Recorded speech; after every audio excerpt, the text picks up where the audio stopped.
I raise the spine of greeting, egg brothers and egg sisters. I am Argonian X, the Argonian morph of Chameleon X, coming to you live from Tamriel. I welcome you and thank you for viewing my sending. If you wish to receive similar correspondence in the future, do not hesitate to like and subscribe. Today's video is about the American Space Agency's attempts to colonize the planet known as Mars. Apparently, they have released a second edition of their device, which was meant to demonstrate a low-cost method of... That's not what it's about. It's called Pathfinder, isn't it? A game, like a card game? Oh, so what does that have to do with a church?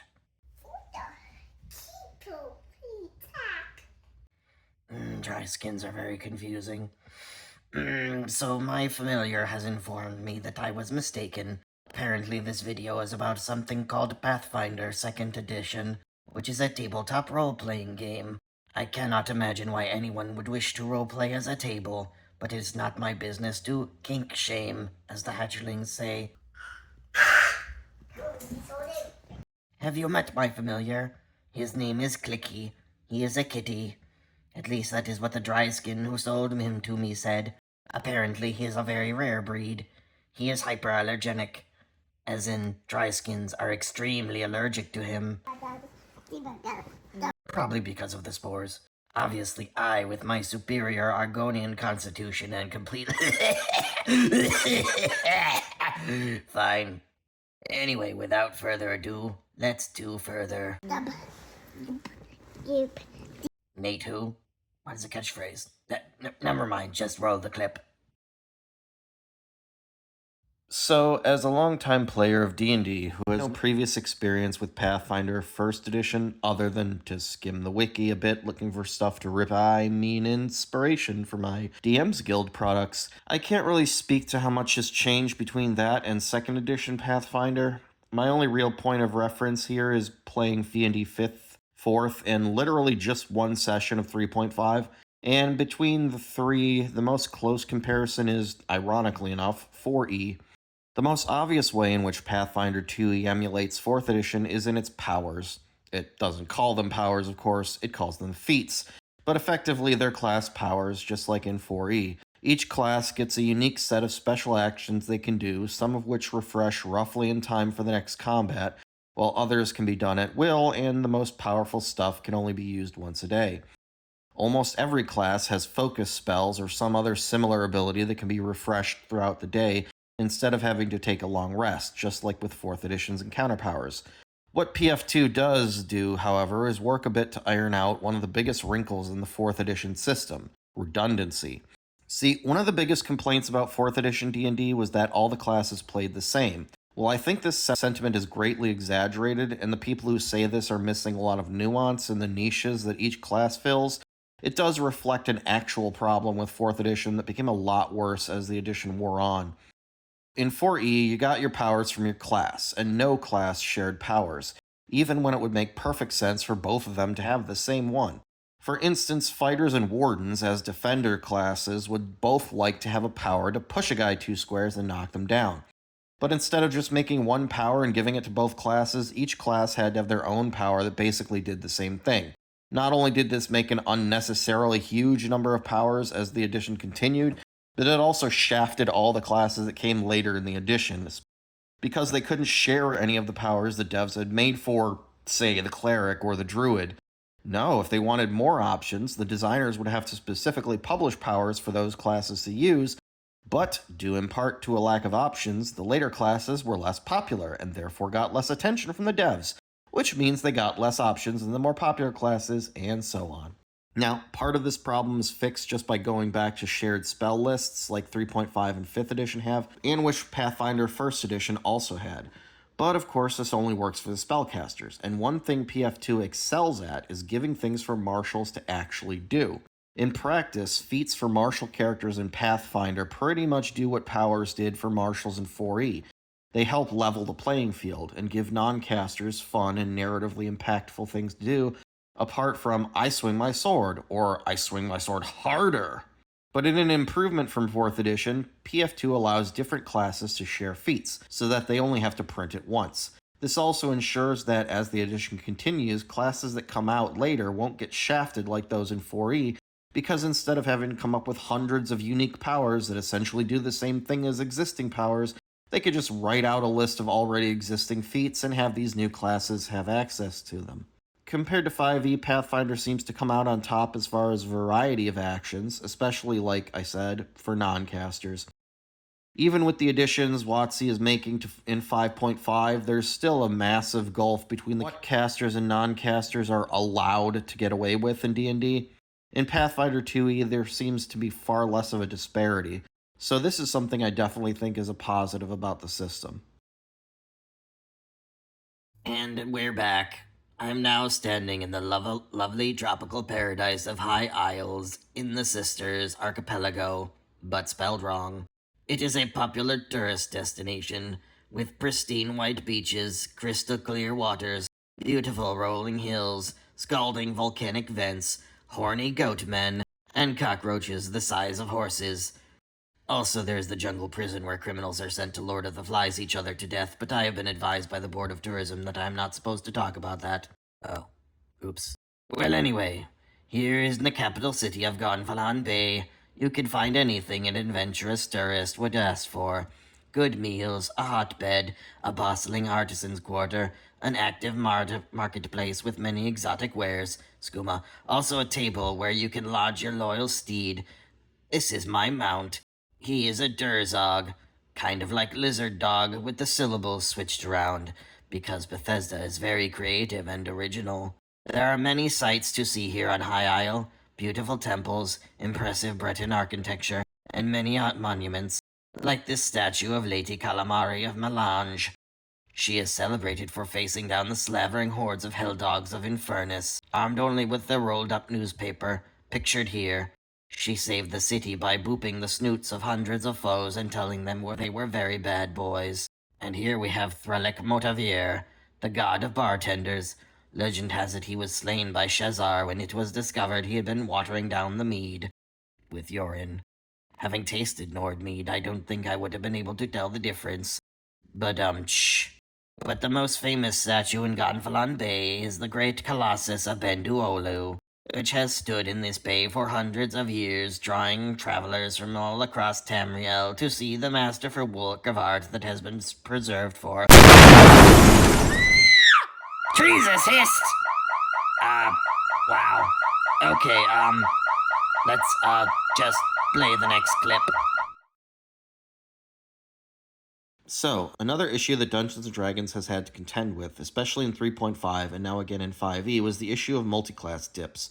Multiclassing has been a popular option since the earliest editions of D&D, and was actually pretty much a necessity if you weren't a human.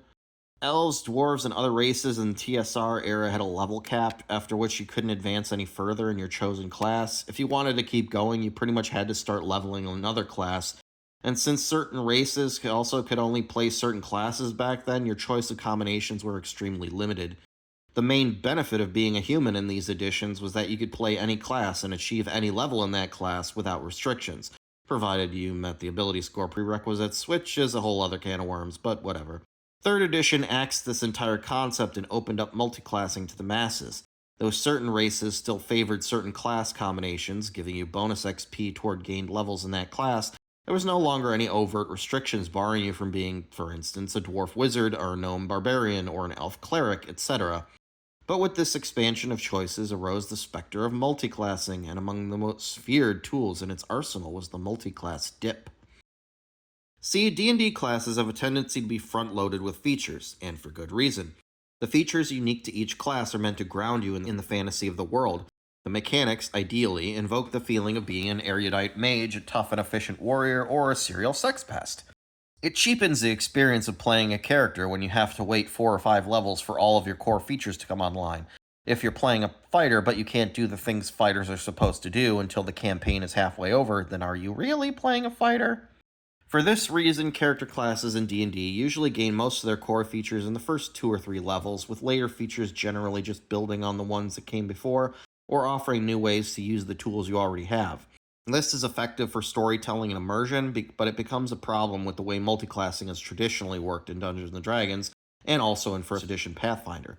Essentially, you have a character level, which is composed of the sum total of all your class levels. And every time you gain a new character level, you can choose to take a level in any class you meet the requirements for. It's like building a block tower. Each block you add to the tower can be any color, and it adds to the total height of the tower, which is your character level. But the features you get for your class don't take your overall level into consideration. For instance, both a fighter and a barbarian normally gain extra attack at 5th level. While a character with 3 levels in fighter and 2 levels in barbarian doesn't have extra attack, because even though they're a 5th level character, they don't have 5 levels in each of the classes. A multi-class dip, then, is only taking 1 or a few levels in a particular class to get access to a core feature with minimal investment. The quintessential examples here, as far as 5th edition goes, is the Cleric, where a single level can get you divine spellcasting and proficiency in all armor and weapons, all without slowing down your spellcasting progression, and the Warlock, where 1 level gives you 2 spell slots that refresh on a short rest, the Hex spell, the most powerful cantrip of the game, and your choice of a subclass. And 2 levels gives you 2 of your choice of a couple dozen Eldritch Invocations that can enhance a vast variety of different build options. This was an even bigger problem in 3rd edition, which has prestige classes, which were little mini classes with much tighter requirements for entry that you were expected to multiclass into over the course of your character's career. These prestige classes only went up to 10th level instead of the normal 20, and just like most regular classes, the most important features came at the early levels, with higher levels just improving your basic kit.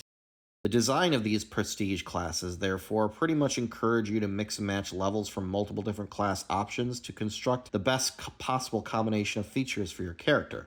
Even though this system provides a lot of customizability, which is good, it also dilutes the distinctiveness of each class. You're no longer looking at playing a rogue or a sorcerer or a druid because you like the fantasy of playing this archetype. You're looking at a list of class features you want and deciding what combination of class options would get you those features as fast as possible.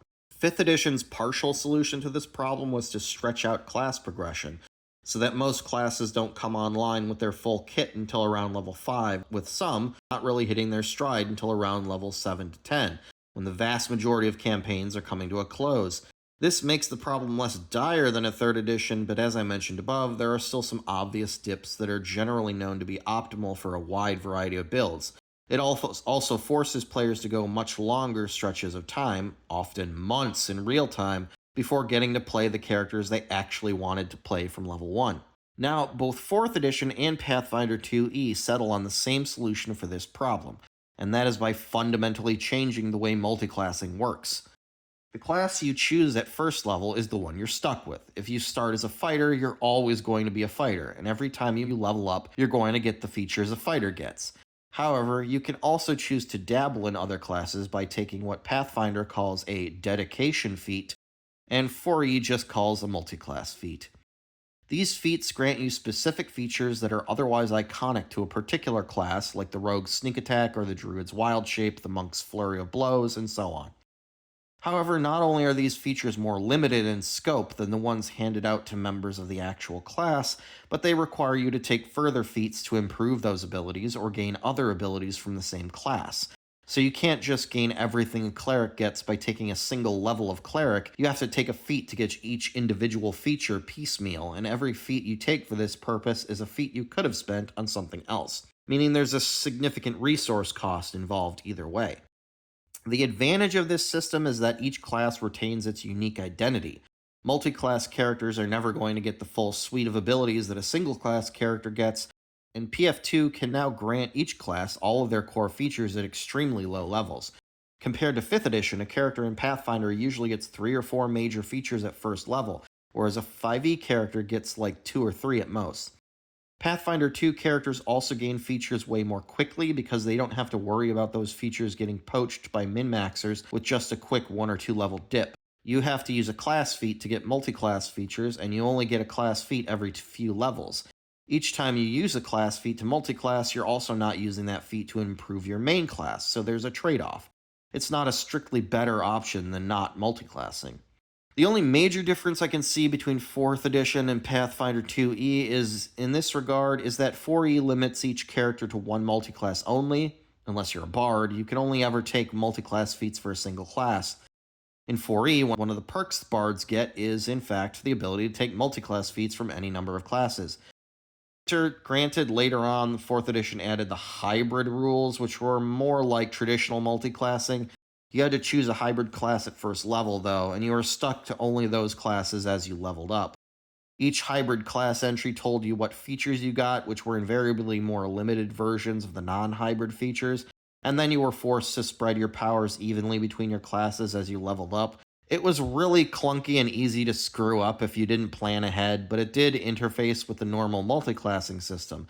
So you could be both a hybrid warlock warlord and also multiclass into a warden, and also be a warforged, named Peace. Anyway, Pathfinder 2e is a bit more lenient than 4e in that it lets you take dedication feats for multiple classes, but only after you've taken at least 2 feats for your first multiclass. So if you take the fighter dedication feat to multiclass fighter, you would then have to take at least 2 fighter feats before you could choose to multiclass into, say, a champion. This is another measure that was clearly put into place to reduce the incidence of level dipping, since it forces you to invest in each of the classes you dedicate yourself to before choosing another one. It also doesn't nerf the features you get nearly as hard as 4th edition does, so I would probably prefer Pathfinder 2e's approach over 4e. Hello, welcome back to Argonian X Does a Thing. Is that really the title we're going with? I feel like we need to brainstorm that a bit more. Hello, I am standing here in the Great White North, in the province of Skyrim, home of the Nords and many other creatures that have innate frost resistance. I, Argonian X, unfortunately do not have frost resistance, as I am an Argonian. I am literally freezing to death right now. But until I do, joining me here is a local correspondent from this very settlement, who has agreed to join me for an interview. Say hello to Adolf Greymane. Wait, Adolf? Yes, Argonian X. I am Adolf Greymane, coming to you live from the great city of Windhelm, seat of the true High King of Skyrim, Yoren the Skald King. May he reign long and well, and then feast forever in Sovngarde. Is that really your name? Aye, the Greymanes are a humble sort, but one day I hope to make my family famous across all Skyrim. No, I mean the other one, the other name. Adolf? Yes. That is my name. It's kind of problematic, don't you think? I don't know what you mean. It means strong wolf, like Mother Mara, warwife ashore. No, I know, it's just kind of... it has implications. It is the name of my forefather. Svagnir Strongwolf was one of their legendary companions who helped purge the hated snow elves from the lands of Skyrim. He felled 300 of the white-faced savages in the Battle of Dunbar Wall. If he hadn't broken his axe, he would have slewn 100 more. So that's kind of racist. Racist? Those bastard snow elves slew my ancestors in Sathol, slaughtering thousands. Then mighty Isgramor returned from Atmora with his 500 companions to rout those filthy knife-eared beasts, wiping their taint from our motherland. They merely raised one city, but we Nords collapsed their entire civilization. We drove the dogs into bowels of the earth where they belong. They were vermin and we exterminated them like... Okay, yes, this is pretty racist now that I'm hearing myself say it. Uh-huh. Wow, that is eye-opening. Yeah. Is this why I keep getting duel requests from random strangers in player hubs? Okay, do we have another clip?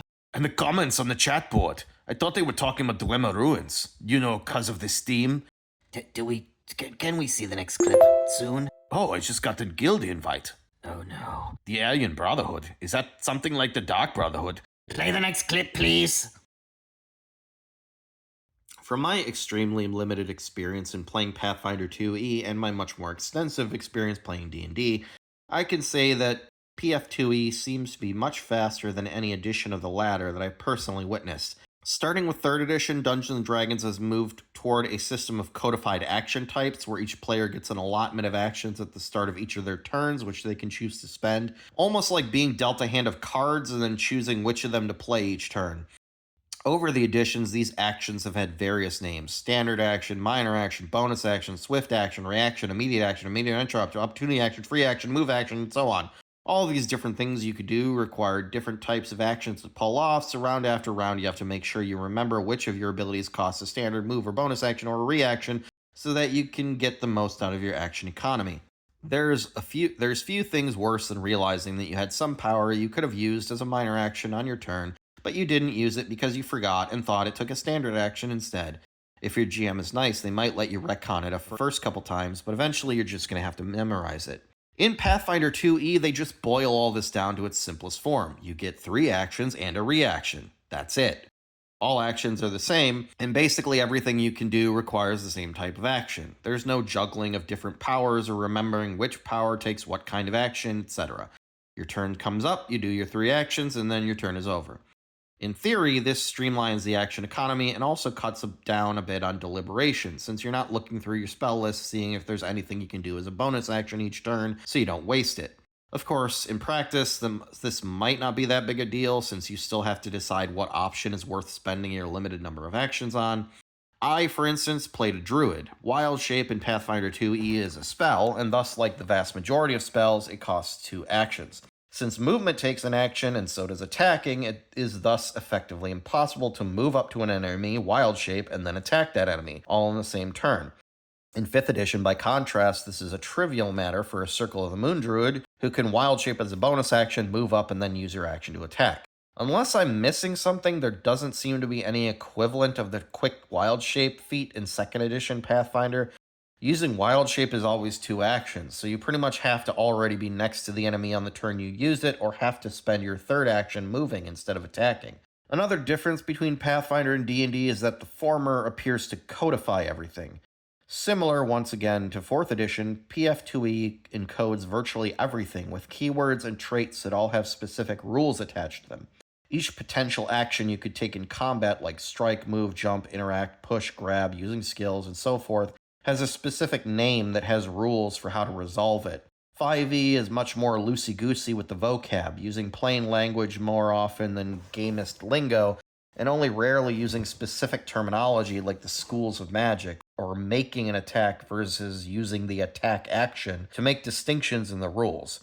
This can make the game easier to grok at a glance, but it also increases the need for interpretation from the DM.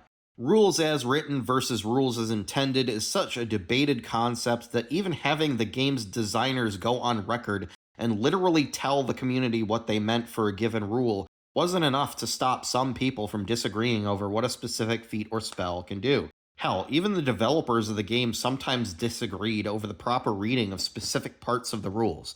When the people who literally wrote the game can't tell you definitively what the rules are, you know you have a problem. Now, this specifically does come with some drawbacks. In D&D, the basic idea is you describe what your character does, the DM tells you what kind of check to make to see if you can succeed, and what skill or ability to add to the roll.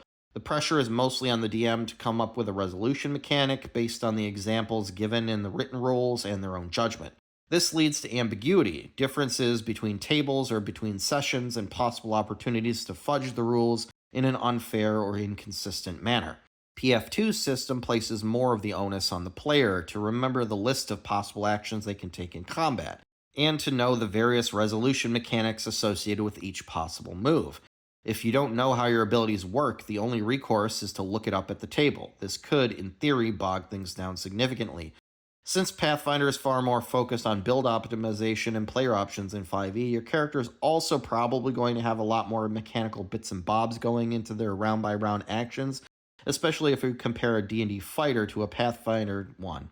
That said, PF2's combat system does provide a lot of tactical complexity and dynamic encounters, much more than 5e does. One thing I don't particularly enjoy about Pathfinder's combat system is a holdover from 3.5, the multiple attack penalty. Since you have 3 actions, every character can attack up to 3 times, but every attack after the first in a single round takes an increasingly stiff penalty to the attack roll, and there are very few ways to mitigate this in the game. From my cursory examination, it seems like the only ways are to use an agile weapon and/or to be a ranger and choose the flurry feature. This doesn't eliminate the penalty, but it does significantly reduce it, and since the penalty remains static while your attack bonus increases with level, it does sort of have a built-in progression where you stop caring about the penalty so much as your character gets better at stabbing things. And I do get the rationale for this rule. It's meant to discourage players from just parking next to a bad guy and wailing on them until they're dead, a tactic that does crop up with the marshals in 5e. Since attacking 3 times has diminishing returns, it subtly nudges players to consider other uses for their actions and can make the fight more dynamic. The only issue I have is that a lot of the things you would logically do instead of attack, like grapple, trip, or shove, also have the attack trait. So if they use them before you strike, you still get the multi-attack penalty. Ergo, paradoxically, it's actually better to hit a guy first and then grab them instead of the other way around, which is kind of odd. Overall, though, Pathfinder 2e's combat system does seem to be faster and more dynamic than 5th edition, and the greater tactical complexity is satisfying to someone like me who, as I said before, was introduced to the game via 4th edition. Taking everything together, I found the limited experience I had with Pathfinder 2e to be enjoyable. As someone who is familiar with both 4th edition and 5th edition D&D, it was pretty easy for me to learn the rules and get into the game, and what little time I had to play it was fun. I would definitely consider playing Pathfinder 2 again, and if I could find someone to GM for me. I don't think I'd be comfortable GMing until I got way more experience with the system and bought some of the GM-focused books, though. The game has some interesting solutions to the common problems players have with D&D, and it's definitely a good alternative for those who want a D&D adjacent experience without giving Wizards of the Coast your money. Personally, I'm still a fan of 5e since it's what I've spent the most time with thus far, but with everything that's been going on, I am definitely not buying any more books from them until I see some serious improvement in the way they treat their employees and their customer base. In a way, that makes homebrew material and independent publishers even more important, as the dirty little secret WotC doesn't want you to realize that you don't need them to play D&D. You could just make up your own material or rely on the many great content creators on various platforms to get what you want. That said, if you would like me to take a look at any other game systems, let me know in the comments. I don't have a lot of disposable income at the moment, so games that have a free version of the basic rules available somewhere would be appreciated. Until then, I'll keep coming up with new content for 5e and Pathfinder. Also, if you'd like to see more of Argonian X, let me know down below, and don't forget to like and subscribe and hit the bell for notifications. I've been Chameleon X, reminding you that Hail, Sithis.